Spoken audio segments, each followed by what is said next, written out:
নমস্কার, আমি জ্যোতিষ শাস্ত্রী শ্রী সনাতন বলছি। আজকে আপনাদের বলবো মকর রাশির 2026 সাল কেমন যাবে। মকর রাশি 2026 সালের যে বিশ্লেষণ সেটা আপনাদের বলছি। তার কারণ মকর রাশির অন্যান্য রাশির কথা আমি আগে বলেছি, আজকে বলবো মকর রাশি। এই মকর রাশি 2026 সাল নতুন বছর, শুভ না অশুভ, কার শুভ কার অশুভ, কীরকম ভাবে কীরকম গ্রহ অবস্থান করলে কার শুভ হবে কার অশুভ হবে, সেগুলো আপনাদের বিস্তারিতভাবে জানাবো। যারা জ্যোতিষ নিয়ে আগ্রহী বা জ্যোতিষ নিয়ে পড়াশোনা করছেন, পরবর্তীকালে জ্যোতিষ নিয়ে প্র্যাকটিস করতে চান, বা যারা নতুন নতুন প্র্যাকটিসে বসেছেন এবং যারা নিজের ছক নিজে দেখতে চায়, তাদের জন্য এই ভিডিও উপকারী হবে। কারণ শিক্ষার কোনো শেষ নেই। শিক্ষা যতদিন করা যাবে বা শিক্ষা যত করা যাবে ততই আপনার অভিজ্ঞতা বাড়বে এবং তার সুফলও পাওয়া যায়। তা আমার মোবাইল নম্বর হচ্ছে 9333828747। আমার সঙ্গে যোগাযোগ করতে হলে এই নম্বরে যোগাযোগ করবেন। যে কোনো সমস্যার সমাধান স্বল্প মূল্যে সঠিক উপায়ে সঠিক বস্তু দ্বারা করা হয়। এর জন্যে আপনাকে হয়তো আমাকে কিছুটা পারিশ্রমিক দিতে হবে আমার কর্মের জন্য, কিন্তু আপনার বিচার অন্যান্য জ্যোতিষীদের মতো আমি করি না, বা মানুষ ঠকানো আমার কাজ নয়। মানুষ যাতে উন্নতি হয়, মানুষের যাতে সমস্যা দূর হয়, যেই সমস্যা নিয়ে মানুষ আসবে সেই সমস্যা যেন দূর হয় সেই ব্যবস্থাই করে থাকি। ভাগ্য পরিবর্তন করা জ্যোতিষীর কাজ নয়। জ্যোতিষীর কাজ হচ্ছে মানুষের সমস্যার সমাধান করা। ভাগ্য যা আছে তাই থাকবে, সেটা পরিবর্তন করা কোনো জ্যোতিষীর পক্ষে সম্ভব নয়। তো আমার এই ভিডিওটা যদি ভালো লাগে অবশ্যই আপনারা একটু লাইক, শেয়ার, কমেন্ট এবং সাবস্ক্রাইব করবেন। আর যারা যোগাযোগ করতে চান 9333828747 নম্বরে যোগাযোগ করবেন। আজকে আপনাদের বলছি মকর রাশি সম্বন্ধে। চন্দ্র জন্মকালীন যেখানে থাকবে, ধরুন এখন আছে মকর রাশিতে, এই মকর রাশি হচ্ছে আপনার জন্মকালীন চন্দ্র অবস্থানের জন্য এই মকর রাশি আপনার। তো এই মকর রাশি ধরুন দ্বিতীয় রাহু থাকবে, বর্তমানে শনি এখানে থাকবে, বৃহস্পতি এখানে থাকবে এবং এখানে শুক্র, রবি, মঙ্গল, এরা এখানে কেতু থাকবে। ধরুন এই যোগটা হবে এই শুক্র আদিত্য বা শুক্র মঙ্গল যোগ এখানে, বা শুক্র আপনার রবি মানে আদিত্য, শুক্র আদিত্য আর মঙ্গল আদিত্য যোগও এখানে হবে। মঙ্গল মকর রাশিতে উচ্চস্থ হবে। এই মঙ্গল রাশিতে উচ্চস্থ হওয়ার জন্য আপনার শরীর মোটামুটি ভালোই যাবে।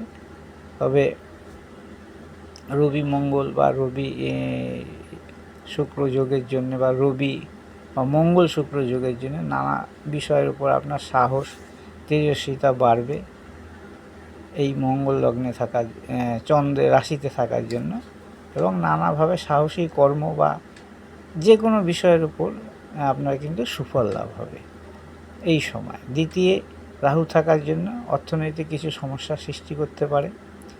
রাহু দ্বিতীয় থাকলে নানা রকম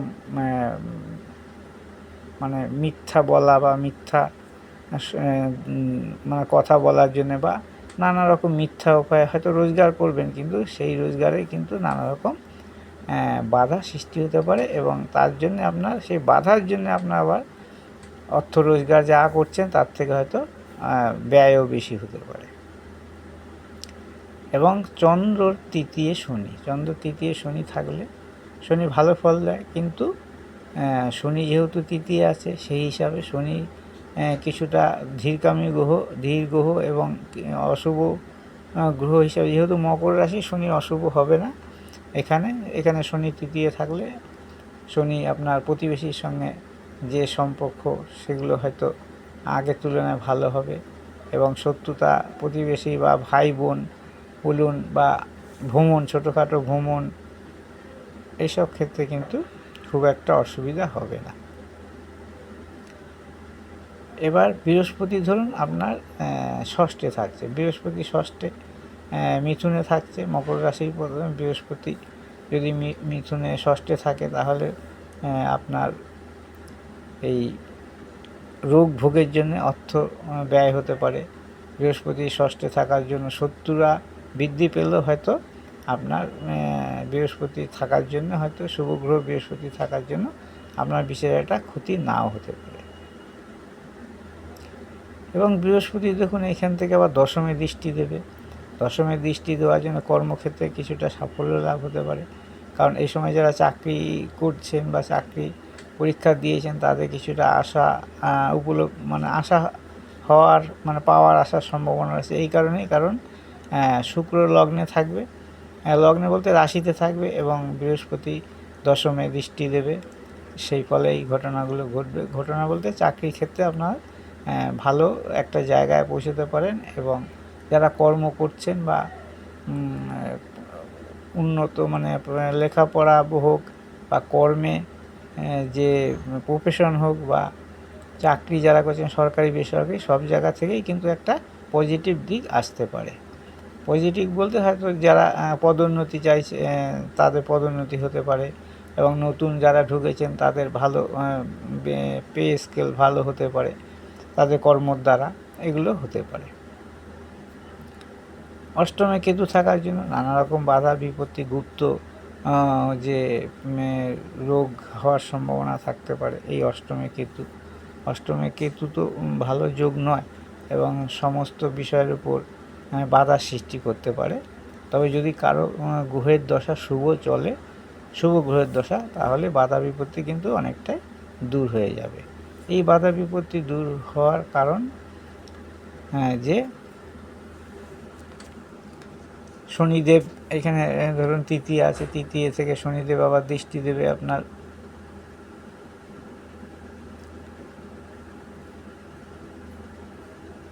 দৃষ্টি দিচ্ছে আপনাকে চতুর্থ পঞ্চমে, শনিদেবের পঞ্চমে দৃষ্টির ফলে আপনার ওই সন্তান নিয়ে কিছুটা সমস্যা তৈরি হতে পারে এই মকর রাশির লোকেদের জন্য।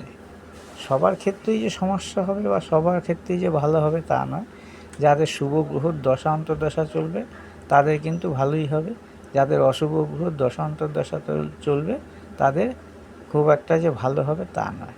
কারণ মকর রাশির লোকেদের এই সময়টা, এই সময় বলতে 2026 সালটা ভালো মন্দ মিশিয়েই যাবে এবং সমস্ত মানব জীবনের উপর যে প্রভাব পড়বে সেটা সব গ্রহের প্রভাবই পড়বে। সেই গ্রহরা যার যার গোচরে যখন অবস্থান করবে সেই অনুযায়ী তারা ফল দেবে। শনিদেব যেমন তৃতীয়, বৃহস্পতি ষষ্ঠে, কেতু আপনার অষ্টমে, রাহু দ্বিতীয়, এবার ধরুন শুক্র রবি লগ্নে থাকবে এবং চন্দ্রও থাকবে, বুধও। এরা হচ্ছে এই চন্দ্র বুধ রবি এরা হচ্ছে দ্রুতগামী গ্রহ, আর রাহু শনি বৃহস্পতি আর কেতু হচ্ছে মানে ধীমিগামী গ্রহ।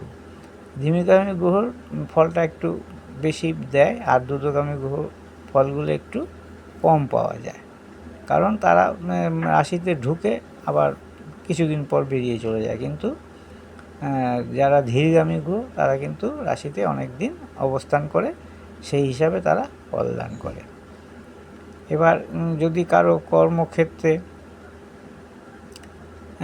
শুভ ফল লাভ হয় সেই ক্ষেত্রে তার দশা অন্তর্দশা দেখবেন শুভ চলছে, এবং যদি কারো অশুভ লাভ হয় দেখবেন দশা অন্তর্দশাও কিন্তু অশুভ গ্রহের দশা চলছে। মকর রাশির ধরুন অষ্টমপতির দশা চলছে, তাহলে কিন্তু তার শুভ ফল পাবে না, কারণ মকর রাশির অষ্টমপতি হচ্ছে রবি। রবি কিন্তু শুভ ফল দেবে না। এমনিতেই শনির শত্রু, মকর রাশির শত্রু শনি, শনির শত্রু রবি, সেই হিসাবে শুভ ফল দেবে না। আবার অষ্টমপতি নানা রকম বাধা বিপত্তি তৈরি করবে। আর হচ্ছে মঙ্গল চতুর্থপতি এবং একাদশপতি লগ্নে থাকলে এবং মঙ্গল উচ্চস্থ হবে এই মকর রাশির এখানে, যদিও বেশি দিন থাকবে না, 45 দিন থাকবে। তার জন্য এই 45 দিনের ভেতর জাতকে নানা রকম উন্নতি হবে এবং যারা ব্যবসা করছে তাদেরও উন্নতি হবে এবং যারা লেখাপড়া বা অন্য কোনো প্রফেশনে যুক্ত আছেন বা তাদেরও মোটামুটি সময়টা খুব একটা ভালো যাবে না। তবে প্রথমেই একটা কথা বলে রাখছি যে দশা যদি ভালো চলে তবেই কিন্তু শুভ ফল পাবেন। দশা ভালো না চললে কিন্তু শুভ ফলের মাত্রা অনেক কম হবে। কারণ আমি সব জায়গায় সব ভিডিওতেই বলছি যে দশাটা দেখতে হবে। দশাটা যদি ভালো চলে খারাপের ভেতরেও আপনার ভালো ফল পাওয়া যাবে। কারণ অনেক সময় দেখা যাচ্ছে দশা ভালো চলছে, কিছুটা বাধা বিপত্তি হয়তো আসছে, কিন্তু ভালো ফল পাবেন।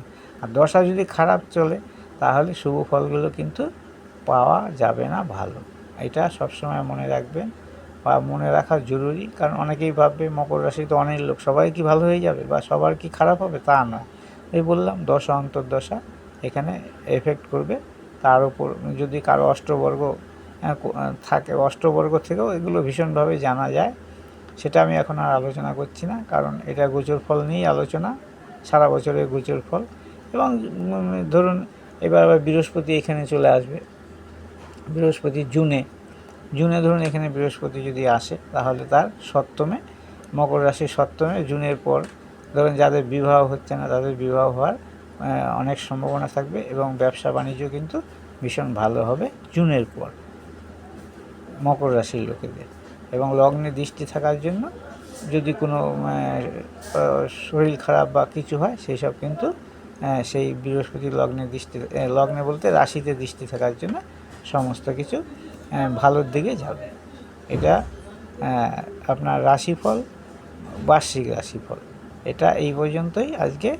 আমার এই ভিডিওটা যদি ভালো লাগে অবশ্যই লাইক, কমেন্ট, শেয়ার করবেন। আমার সঙ্গে যোগাযোগ করতে হলে 9333828747 অবশ্যই যোগাযোগ করবেন। কারো যদি জ্যোতিষ শিখতে ইচ্ছা করে এই নম্বরে যোগাযোগ করতে পারেন। পুঙ্খানুপুঙ্খানুভাবে জ্যোতিষ শেখানো হয়, হাতে ধরে যেখানে জ্যোতিষ শেখানো হয় এবং অনেক সিক্রেট জ্যোতিষের যে কথা যারা শেখাতে চায় না কোনো জ্যোতিষরা, আমি কিন্তু আমার জীবনে যত অভিজ্ঞতা যেই সব সিক্রেট জিনিস আছে আমি কিন্তু সবাইকেই সব শিখিয়ে দিই। তবে ভিডিওটা যদি ভালো লাগে অবশ্যই একটা সাবস্ক্রাইব করে যাবেন যাতে নতুন নতুন ভিডিও আপনাদের কাছে পৌঁছে যায়। নমস্কার, আজকে এই পর্যন্তই। দেখা হবে আবার পরের ভিডিওতে।